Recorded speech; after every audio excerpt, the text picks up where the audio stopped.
보시겠어요? 지난주에 보여주셨던 거. 지난주에는 지도에 나와 있습니다마는 시리아 안디옥, 수리아라고 되어 있죠. 시리아, 수리아 마찬가지인데요. 안디옥에서 이렇게 실루기아라고 하는 항구로 한 20리나 되려나 10리나 되려나 가깝습니다. 거기 나와가지고 배를 타고 구브로 섬으로 가죠. 구브로 섬에 처음에 간 동네 이름이 바로 뭐예요? 이렇게 지명을 외우면 좋습니다. 다 같이 살람미. 살람이라고 하는 배 가운데를 지나가지고 제주도의 5배 정도 큰 섬인데요. 굉장히 오래 걸렸을 겁니다. 산악지대인데 가운데를 지나서 바보 천체 같다. 그 바보, 그런 바보가 아니라 본래는 뭐라고 했어요? 파퍼스라고 하는 도시인데 거기서 복음을 전거해요. 여러 사람들에게 복음을 전거했지만 특별히 저 섬의 총독인 이름 기억하세요? 누구예요? 서기오 바울에게 복음을 전거하는 장면을 지난번에 공부했습니다. 서기오 바울에게 복음을 전거하는데 방해한 사람이 누구죠? 이름이 뭐예요? 엘루마, 마술쟁이 엘루마라고 하는 누구예요? 바예수라는 사람이 방해하니까 바울이 저주해서 눈이 멀게 하고 하나님의 심판을 받는 그런 장면이 나와요. 나중에 서기오 바울은 예수님을 믿습니다. 구원받은 하나님의 자녀가 돼요. 지난주에 설교 제목이 뭐였었죠? 전도 현장에 있는 4가지 종류의 사람들. 잘 준비된 영혼도 있고 전도를 하는 사람도 있고 옆에서 기도하며 도와주는 사람도 있고 방해하는 사람도 있고 그렇게 했어요. 성경에는 짧게 기록되어 있지만은 아마 저 바보라고 하는 도시에서 최소한도 20일, 30일 금방 2박 3일 동안 복음 전거하고 떠나는 것이 아닙니다. 최소한도 10일, 20일 복음 전거하다가 여기도 이제 복음에 대한 씨앗이 뿌려졌고 믿는 사람이 생겼다 싶으니까 어디로 갔어요? 배 타고서 여기 바보에서 이쪽으로 갔어요. 그래서 배 타고서 밤빌리아, 다 같이 밤빌리아, 텍사스의 한 도시가 달라스인 것처럼 밤빌리아 넓은 지역 중에서 버가, 원래 베르가라고 하는데 버가라고 해서 버가라고 하는 도시에 도착을 해요. 배 타고. 버가에서 좀 있다가 어디로 가느냐면은 160km. 버가에서 안디옥, 비시디아 지역의 안디옥으로 굉장히 가까워 보이지만은 타우루스라고 하는 큰 산을 넘어가야 돼요. 산적도 많고 강도도 많고 거기를 넘어가 가지고 비시디아 안디옥의 해당에서 오늘 복음 전가하는 얘기가 나오고 있어요. 자꾸 복습하면 이름 외우면 좋습니다. 그렇죠? 실루기아에서 배 타고 살라미에서 섬의 중앙을 지나서 바보에서 서기오 바울에게 복음을 전가한 다음에 저쪽에 밤빌리아의 어디예요? 버가에서 그다음에 어디 가요? 북쪽으로 쭉 올라가서 어디 가요? 비시디아 안디옥이로 이렇게 가서 복음을 전가하는, 오늘 그 회당에 가서 복음 전가하는 바울의 모습이 여기 잘 나오고 있어요. 13절 읽어볼까요? 뭐가 나오는가? 버가에서 어떤 사건이 일어났는가? 13절 다 같이 시작. 바울과 및 동행하는 사람들이 바보에서 배 타고 밤빌리아에 있는 버가에 이르니 요한은 그들에게서 떠나 예루살렘으로 돌아가고. 선교팀이 몇 명이라고 했죠? 바나바, 바울, 누가, 한 사람은 누구예요? 마가, 요한. 마가 요한은 중간에 포기하고 버가라고 하는 동네에서 자기의 고향 동네인 예루살렘으로 돌아가요. 성경에서는 아주 간단하게 아무것도 아닌 것처럼 한 줄로 기록하고 있습니다마는 다음에 16장에서 보면은 이 사건 때문에 바나바와 바울이 심히 다투고 갈라져요. 마가 요한이 돌아간 사건은 보통 사건이 아니죠. 그런 속담을 들어보셨어요? 든 자리는 없어도 난 자리는 있다. 든 자리는 없어도 누구 한 명 이렇게 온다고 해서 큰 표시 안 나는데 있던 사람이 빠져나가면 그 자리가 너무 크게 보인다는 거예요. 4명이 선교팀을 이렇게 꾸며가지고 나가는데 한 사람 한 사람 굉장히 중요해요. 지난번에 얘기한 대로 짐도 들어야 되고 밥도 지어야 되고 할 일이 굉장히 많은데 갑자기 이렇게 간 거예요. 왜 갔을까? 성경에 잘 안 나와요. 이게 왜 갔는지. 우리 신원구 집사님 어떻게 생각하세요? 그냥 상상을 해보는 거예요. 정답은 없어요. 마가 요한이 중간에 왜 갔다고 생각하세요? 생각이니까.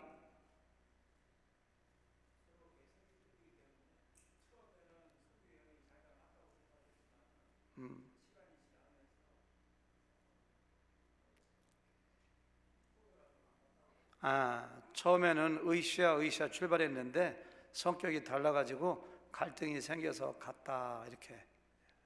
홍대선 집사님은 어떻게 생각하세요?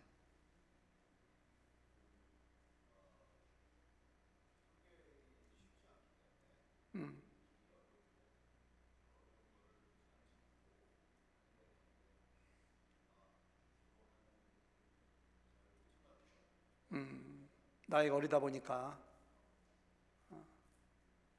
선교 여행이 쉬운 게 아닌데 그 먼 길을 배 타고 올 때 풍랑 만나서 다 토하고 배멀미 됐는지도 모르고 앞에 있는 높은 산을 넘어가 생각하니까 까마득해. 나이도 어린애가 에라 모르겠다 집에 가버리자 이렇게. 허진 목사님 어떻게 생각하세요? 지금 표정이 어떻게 저런 대답을 다 할까? 뭔가 좋은 대답을 갖고 계신 것 같은데 어떻게 생각하세요? 허진 목사님은?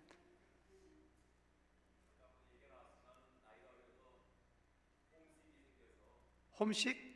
홈식이 뭐예요? 제가 영어가 약해가지고. 엄마도 생각나고 나이도 어리니까 내가 뭐 하는 겨 이게 음식도 뭐 입에 안 맞고 그래서 그냥 갔다 이렇게 세 분이 잘 말씀해 주셨어요. 나이가 한 18살 됐나? 어린애니까 고생을 안 해봤어. 갔어요. 어떤 학자는 또 이렇게 얘기해요. 자기의 외삼촌인 바나바가 나이도 제일 많고 담임 목사고 자기 외삼촌이 팀장인데 바보에 있을 때부터 바울이 두각을 나타내고 주도권을 지어요. 바울이 저주하니까 눈이 멀고 바울이 복음 전하고 이 팀장이 바뀐 것 같아. 그래서 바울한테 기분 나빠가지고 당신이 뭔데 그래? 하고서 이렇게 간 거 아니야. 그러니까 나중에 2차 전도여행 때 바울이 쟤는 안 돼. 나한테 대들러서 이렇게 한 거 아니야. 그렇게 얘기하는 학자도 있는데 어떤 게 맞는지는 몰라요. 한 가지 중요한 것은 나중에 2차 전도여행 시작할 때 바울은 저런 사람은 데려가면 안 된다. 바나바는 아니다. 한 번 실수했지만 괜찮다. 내가 잘 얘기했다. 데리고 가자. 심하게 다투고 둘이 이렇게 떨어지게 된 동기를 제공한 거 보니까 돌아가지 않아도 될 만한 입장인데 돌아갔다. 일부 예배 때 누구한테 물어보니까 아프지 않았을까요? 이런 분들도 좋게 생각하는 분이 있더라고요. 안 돌아가도 됐는데 돌아간 것이면 틀림이 없어요. 든 자리는 없어도 난 자리는 있다. 꼭 기억하세요. 내가 뭔가 주님의 일을 하다가 제자훈련에 참석하다가 성경 공부에 참석하다가 목자를 하다가 내가 빠지면 나는 편하고 좋은지 모르지만은 다른 사람들 팔다리에 힘이 쑥 빠져요. 쑥 빠져요. 우리 허질 목사님 어떠세요? 제자훈련 한다든가 생명의 삶 같은 거 성경 공부 좀 하다가 처음에 한 10명 정도가 시작했는데 중간에 한두 명 빠지면은 기분이 어때요? 아이고 잘 빠졌다 이런 생각이 들어요? 아니면은 기운이 쑥 빠지면서 아쉬워요? 기운이 빠지고 마음이 아파. 그렇죠? 다른 사람들에게 실망을 주는 거예요. 실망을. 여러분들이 목장학교에도 지난번에 신청해서 참석했잖아요. 한 두세 주 들어보고서 아유 별거 없네 하고 빠지면 안 돼요. 끝까지 뭐든지 끝까지 해야 돼요. 하나님의 일에는 중단하면 안 돼요. 하나님이 그만하라고 할 때까지 해야 돼요.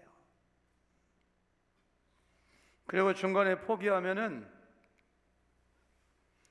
긍정적인 자아상, 긍정적인 자존감을 형성하는데 심한 방해가 됩니다.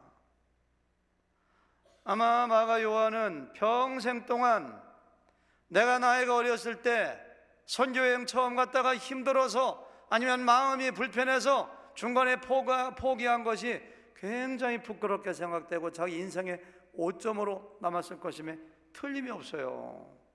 그러니까 늘 부끄럽지, 창피하지. 다음에 무슨 사역할 때도 아유 나 같은 사람이 할 수 있을까 이런 자존감이 없어져요. 긍정적인 자상이 없어져요. 뭐든지 끝까지 한 번 시작했으면 오늘 제자훈련 이렇게 마치신 분들처럼 끝까지 해가지고 뭔 결과를 내야 돼요. 그래야지 그 다음에 더 의미 있고 가치 있는 일을 할 수가 있어요. 엑스폴로 74, 제가 대학교 1학년 때 여의도 광장에서 밤마다 100만 명이 모여서 집회를 합니다.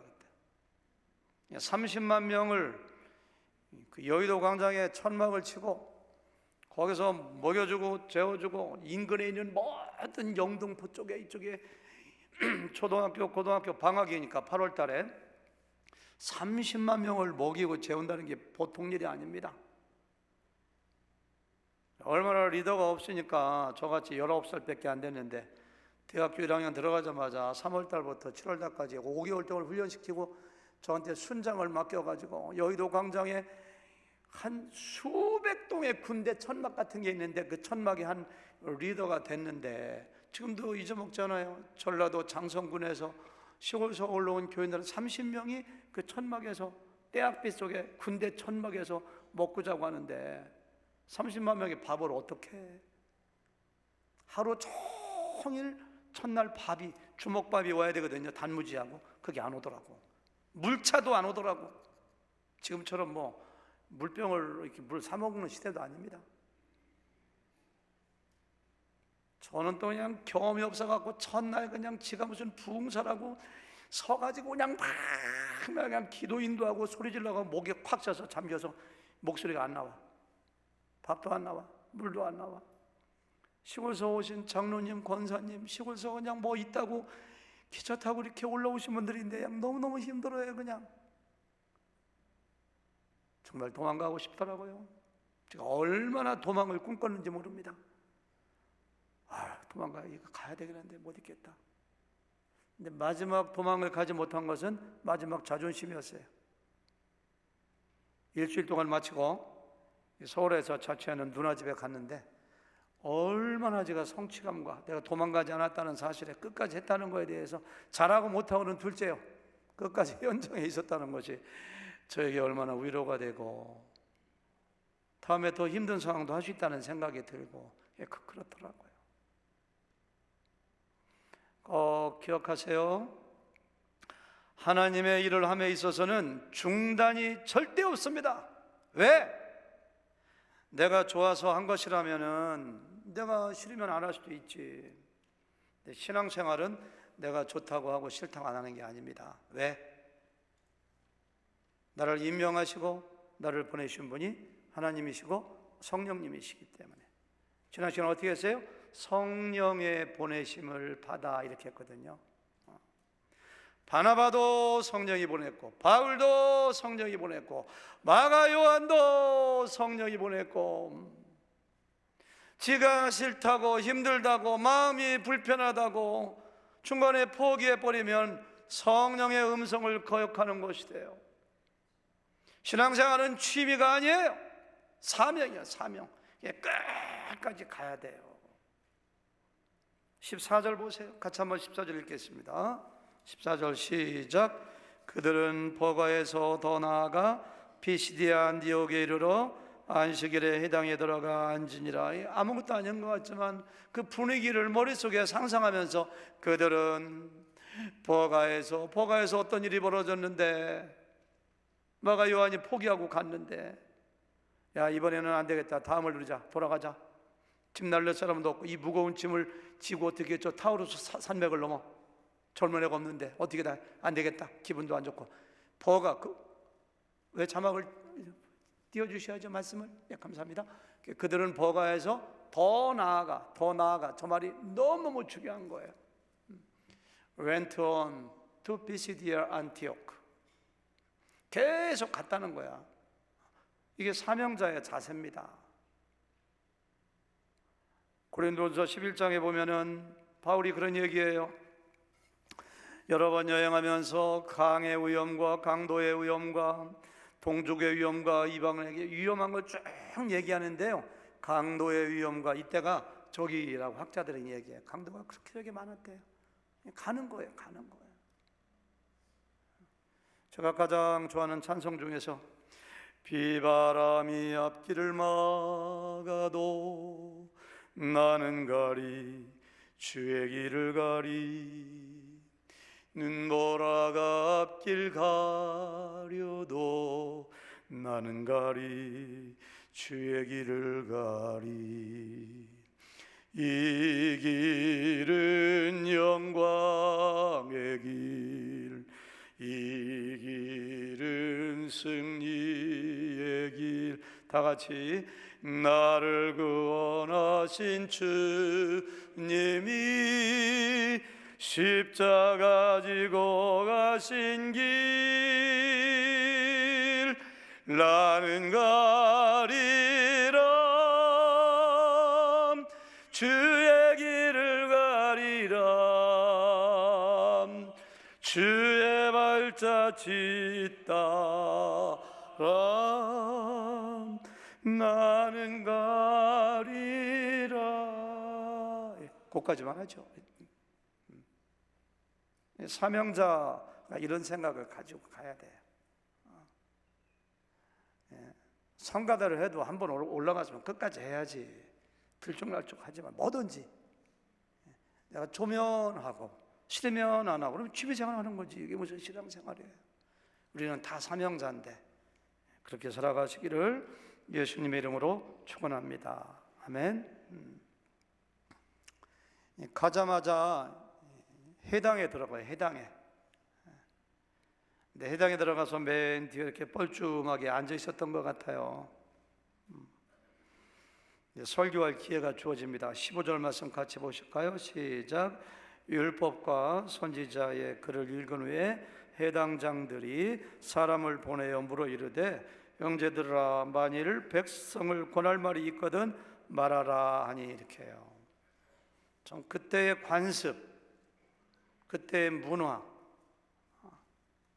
해당에 누가 이렇게 그 여행객이나 순례자나 이 전도자들이 이렇게 앉아 있으면 그냥 나오라고 해서 한번 말씀을 해보라고 이렇게 하는 거예요.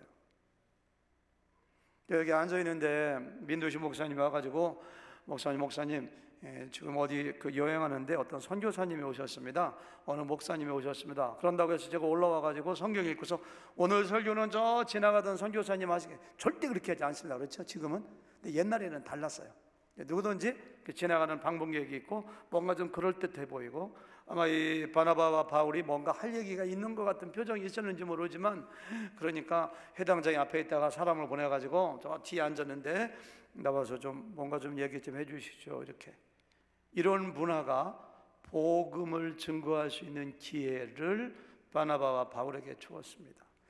누가복음 4장에도 보니까 예수님이 자기의 고향, 예수님의 고향 나사렛 해당에 갔는데 해당장이 뭔가 설교하라고 하니까 거기서 설교하면서 가난한 자에게 복음을 증거한다고, 눈먼 자를 뜨게 한다고 그 설교했던 기억을 우리가 할 수 있어요. 16절 말씀 같이 보실까요?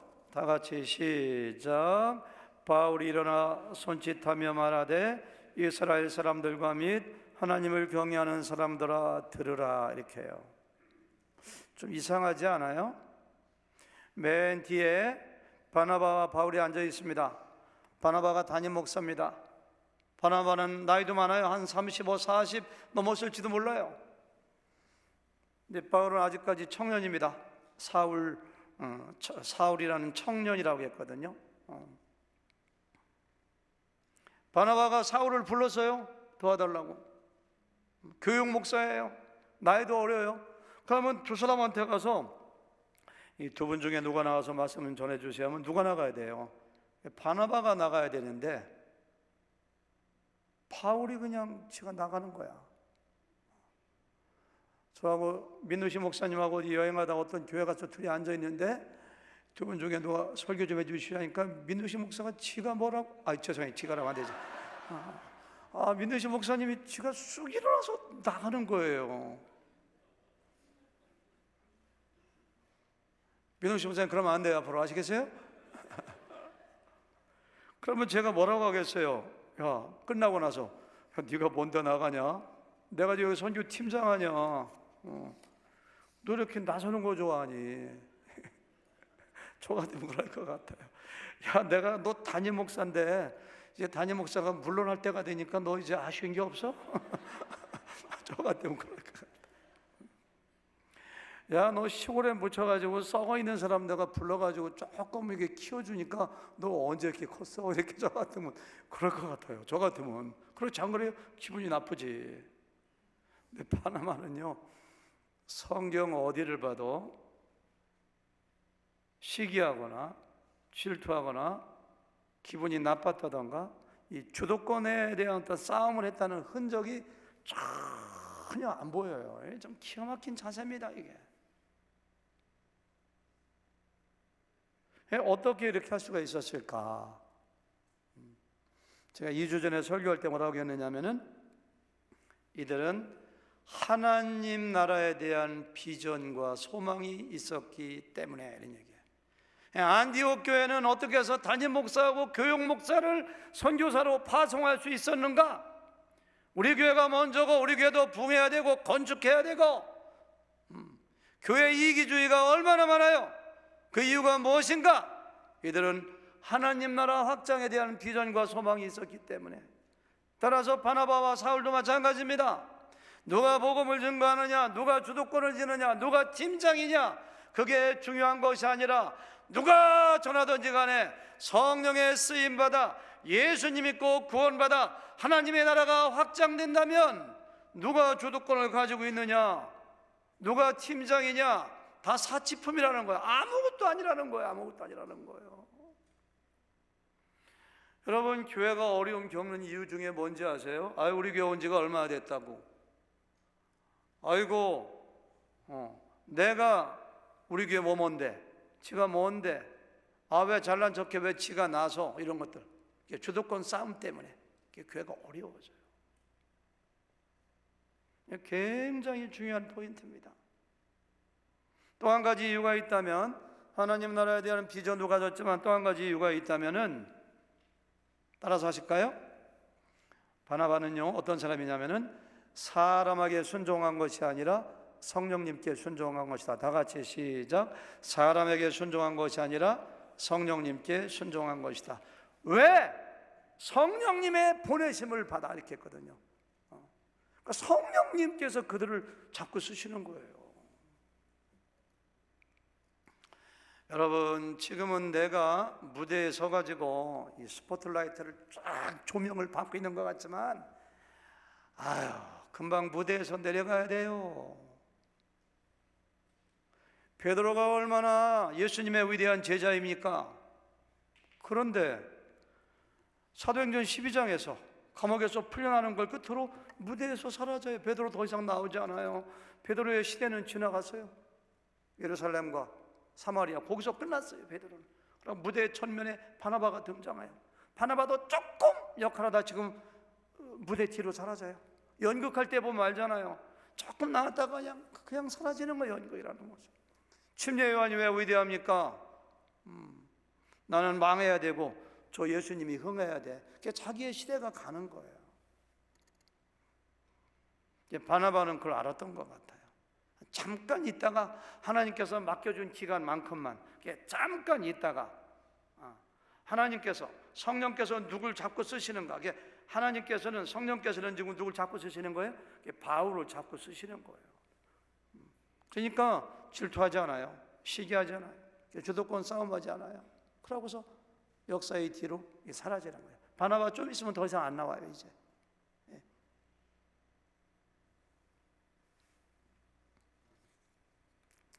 아마 바울이 디모데에게 편지 쓸 때 너의 연소함을, 다시 말해서 네가 너무 젊다고 해서 사람들이 너 무시하지 않도록 잘해라 하게, 너를 자꾸 쓰시는 분이 성령님이시기 때문에 네가 젊다는 것 때문에 사람들이 너 무시하고 성령님을 무시하게 하지 않도록 그들을 잘 가르쳐, 이렇게 얘기해 주시는 거예요. 사실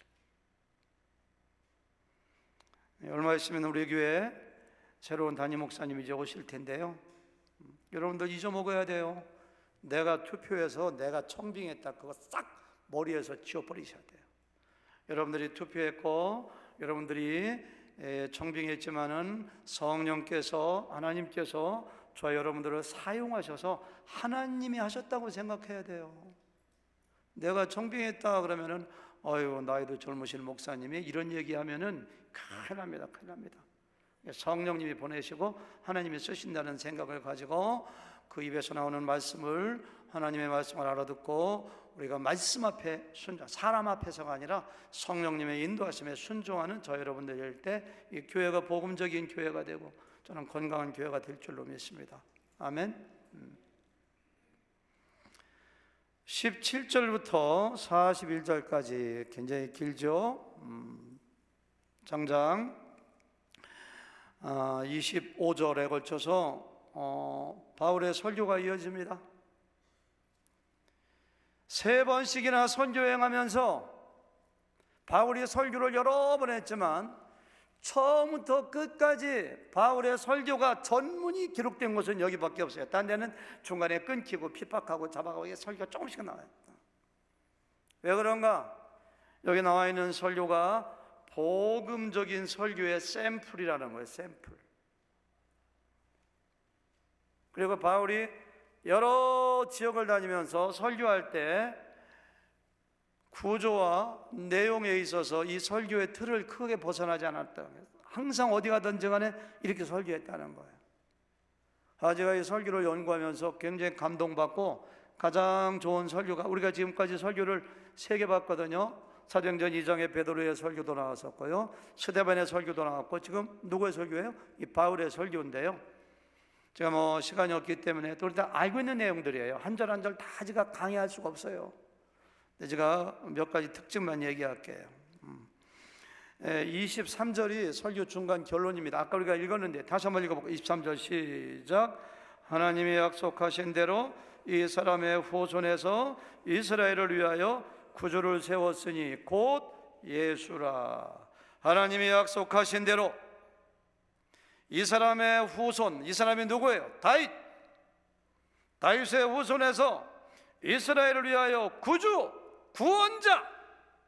구원자를 세웠으니 곧 예수라, 이렇게 했어요. 여러분 꼭 기억하세요.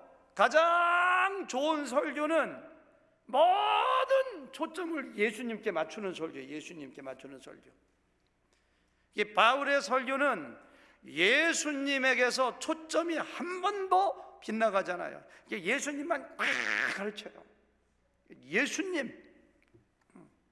우리가 지금 23절을 읽었습니다마는 17절부터 22절까지는 단순간에 이 두꺼운 구약 성경을 요약해요.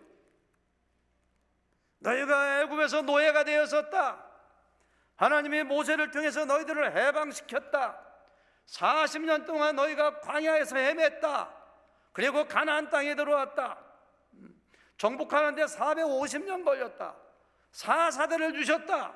그리고 사울 왕도 줬다. 앞에 읽어보면 그런 내용이 아는 내용이요. 그래서 설교하지 않습니다. 그리고 다윗 왕, 하나님의 마음이 아파한 사람 다윗 왕을 줬는데 이 다윗의 후손에서 나신 분, 그분이 예수님인데 예수님이 너희의 구원자야, 이걸 딱 얘기해요.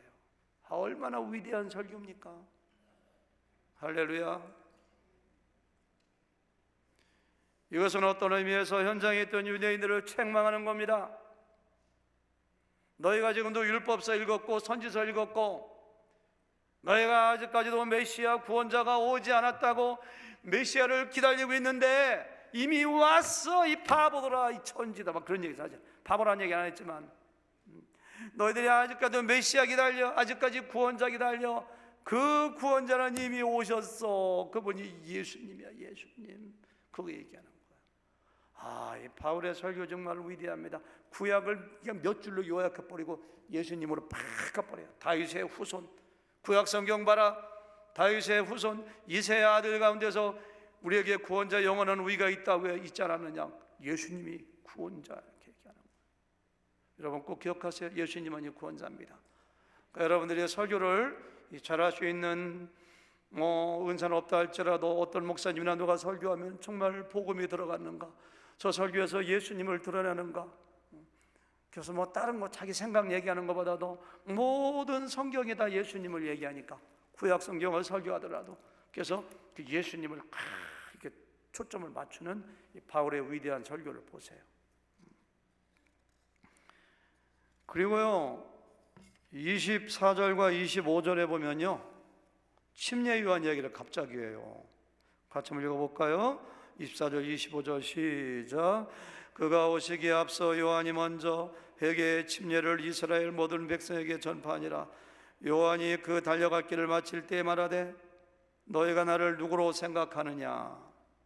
그 다음에 나는 그리스도가 아니라 내 뒤에 오시는 이가 있으니 나는 그 발에 신발을 끈을 풀기도 감당하지 못하리라 하였다. 이렇게 했어요. 우리 한국 사람들이 손흥민 하면 다 잘 알잖아요. 그렇죠? 문재인 대통령, 박근혜 다 잘 알잖아. 그런 것처럼 그 당시 유대인들이 침례 요한 하면 모르는 사람이 없어. 침례 요한이 요단강에서 회개의 침례를 베풀면서 회개하라 천국이와 같다니까 그냥 모든 갈릴리와 사마리아와 유대에 있는 사람들이 떼거리로 구름대처럼 몰려들어와서 머리 막 들면서 침례달라고 하고 막 그냥 침례 모르는 사람이 없어. 근데 그거 얘기하는 거예요. 너희가 이렇게 침례 요한 다 알고 존경하고 그렇게 좋아하는데 침례 요한도 말하기를 나는 메시아가 아니야, 나는 구원자가 아니야, 내 뒤에 오시는 예수님 그가 바로 메시아고 구원자. 침례 요한도 얘기했다. 그러니까 침례 요한 이야기하는 이유는 예수님이 구원자라는 사실을 다시 한번 강화시켜 주는 거예요. 굉장히 좋은 설교죠. 그리고 그 예수님이 누군가를 얘기합니다. 어디부터 얘기하느냐면은 26절부터 29절까지는 예수님의 죽음을 얘기해요. 죽음 다 읽을 수 없고 28, 29절만 띄워주세요. 28절, 29절. 위에 누가 계시나요? 28절. 시작. 죽일 죄를 하나도 찾지 못하였으나 빌라도에게 죽여달라 하였으니 성경에 그를 가리켜 기록한 말씀이 다 응하게 한 것이라. 후에 나무에서 내려다가 무덤에 뒀으나. 죽음에 대한 세 가지 얘기예요. 너희가 성경을 몰라서 죽였다. 너희가 안식일마다 그렇게 성경 외우고 읽고 야단 법석 떠는데 그래도 너희가 성경을 몰라서 메시아를 죽였다. 두 번째, 예수님은 죄가 없는데도 죽였다. 세 번째, 이건 다 성경에 예언된 대로 성경에 기록되어 있는 것이 일어난 것이 세 가지예요. 예수님의 죽음. 복음에는 꼭 기억하세요. 복음에는 예수님의 죽음이 들어가지 않으면 복음이 아닙니다. 꼭 기억하셔야 돼요. 우리 조진석 집사님 얘기해 보실래요? 복음에는 예수님의 죽음이 반드시 들어가야 되는데 예수님의 죽음이 빠지면 왜 복음이 아닐까 한번 얘기해 보세요.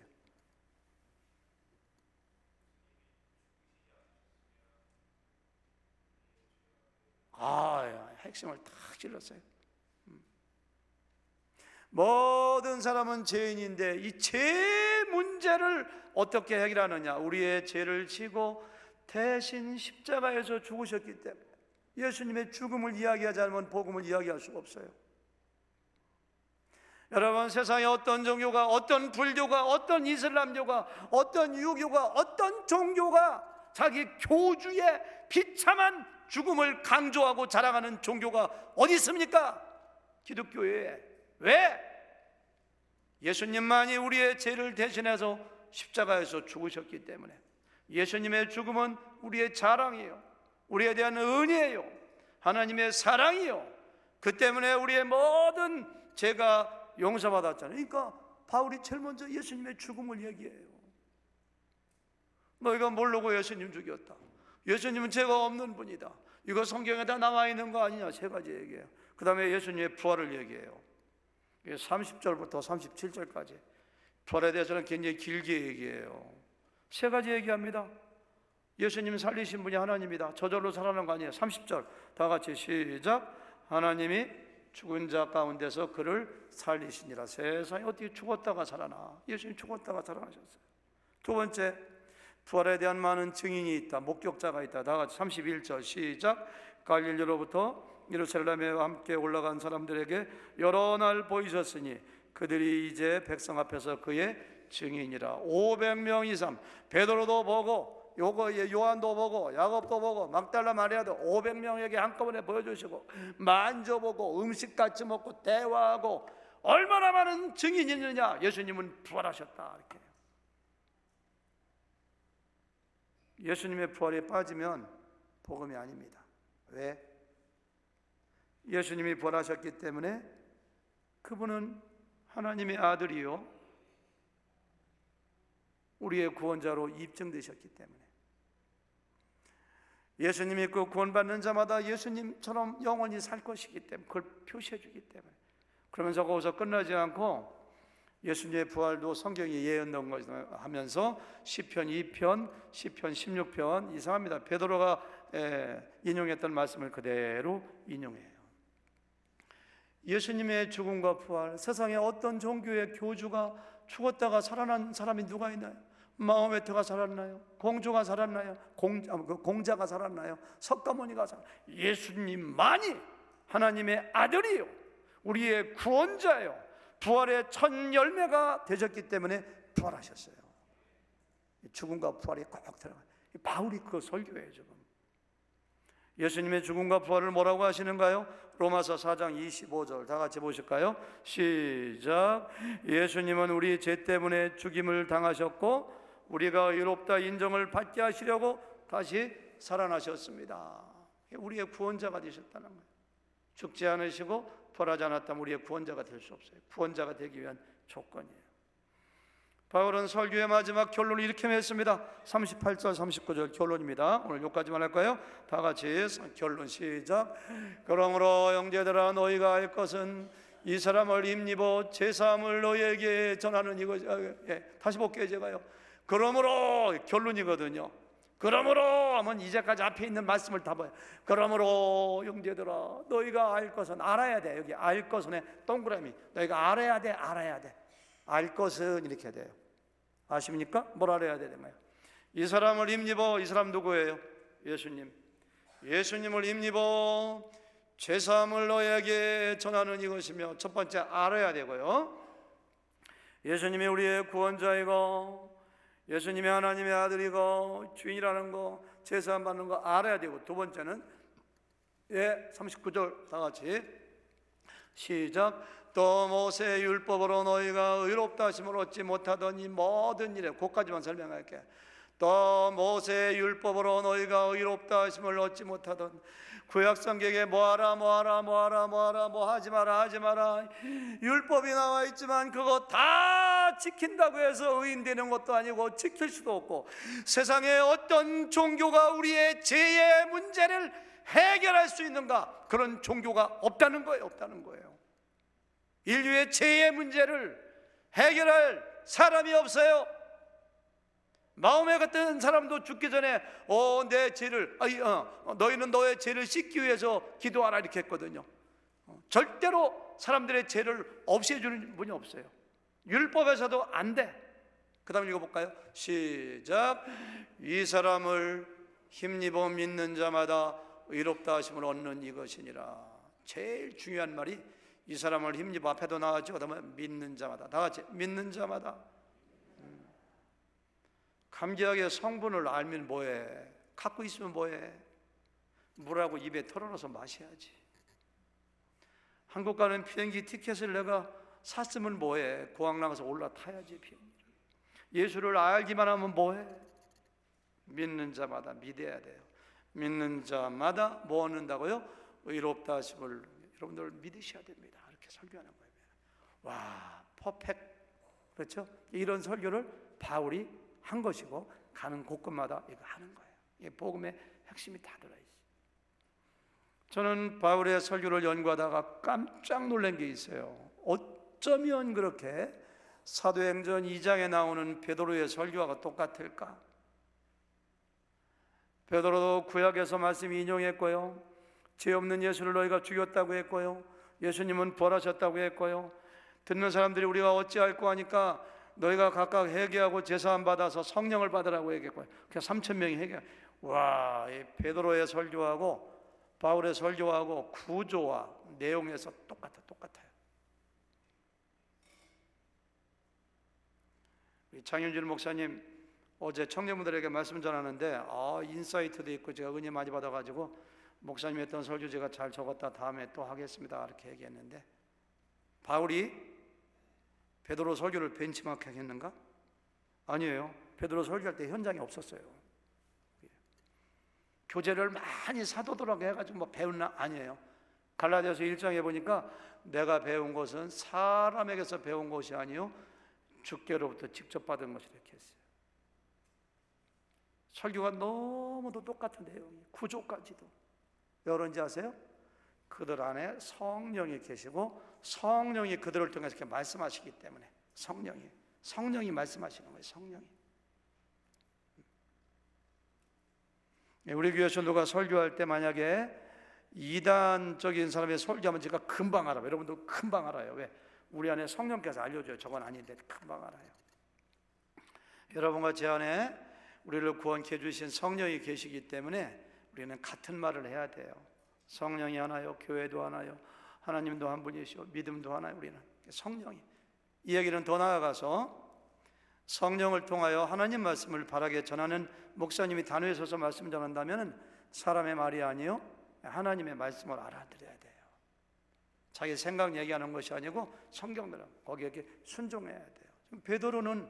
바울은 베드로하고 상의한 것도 아니고 배운 것도 아니고 설교문을 받은 것도 아닌데 너무 똑같아요. 성령께서 보내셨기 때문에 성령께서 성령 쭉 많아요. 베드로가 일어나 가더래 형제들아 이렇게 설교하거든요. 마찬가지 여기도 똑같아요. 그러니까 성령이 그들을 통해서 말씀하시는 거예요. 하나님의 말씀이 선포될 때 성령께서 말씀하시는구나 생각하고 아멘 받아들이고 순종하시기를 바랍니다. 특별히 오늘 여러분 가운데 다시 한번 내가 구원받았는가 확증했으면 좋겠어요. 나는 예수님의 나를 위한 대속적인 죽음을 믿는가, 예수님의 부활을 믿는가? 예수님, 나 예수님 믿습니다. 믿는 자마다 의롭다 하심을 아까 맨 끝에 보니까 믿는 자마다 믿어야 돼요. 입으로 고백해야 돼요. 우리 교회에 나오는 모든 사람들이 다 예수님 믿고 구원받아 하나님의 자녀가 되고 의롭게 되는 축복이 있기를 주님의 이름으로 축원합니다. 아멘.